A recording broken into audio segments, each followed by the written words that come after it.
Your speech structure also matters when you're doing your speech. And it needs to be changed as per the audience, as per the content. Let me introduce a simple structure to you that you should have aim in your speech. Now, aim is an acronym. A is for attention grabbing opening, I is for informative body, and M is for memorable closure. Now, how do you make your speech attention grabbing, or how you make your opening attention grabbing? Because that's the first impression you're going to say. And people say the first impression is the last impression. Now, most of the speeches that I have seen, and I'm sure you have seen, starts with a simple greeting, such as good morning, good evening, or something like that. But is that attention grabbing? Because that's the commonest way that you could start a speech. So there's nothing special about it, isn't it? So the moment you start speaking in front of an audience, saying good morning or good evening, they know that, oh, it's a usual speech. There's nothing special about it. It's another boring speech, and they're going to simply go into their smart devices. And that's it. Like, moment you lose them at your start, you're not going to get them back. It's very hard to get them back. So make sure that you have a very good attention grabbing opening. Now, how do you make your attention grabbing opening? If you can remember my previous tutorial about public speaking, that I started with a story, the lion story. If you go back to my previous programs.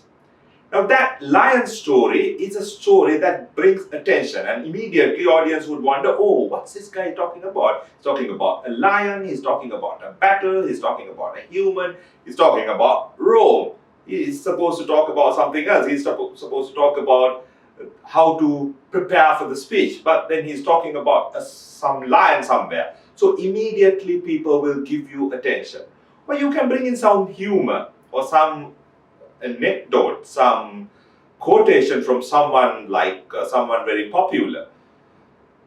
That's how you make your speech attention grabbing.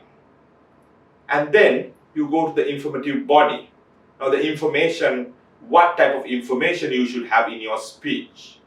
Now, that I would say, again, it needs to be changed as per the audience. If you're talking to some Montessori kids or some nursery kids, it's a different type of information. If you're talking to some academics, then it's a different type of information you need to have.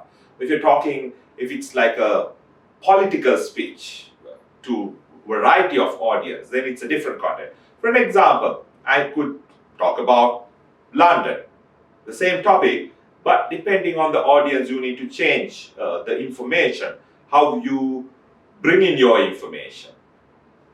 If I go to a nursery, I would say, oh, London is such a beautiful country.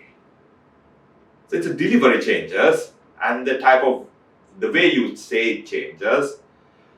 But if I'm talking to some academics, I would say,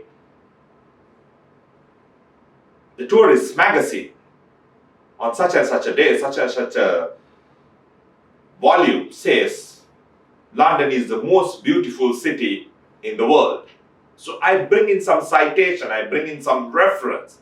So that's become credible information to a set of audience like that. But if I go to a nursery, I can't talk about referencing, I can't talk about citation, because it's not relevant for them. What is relevant for them is not relevant information for another set of audience.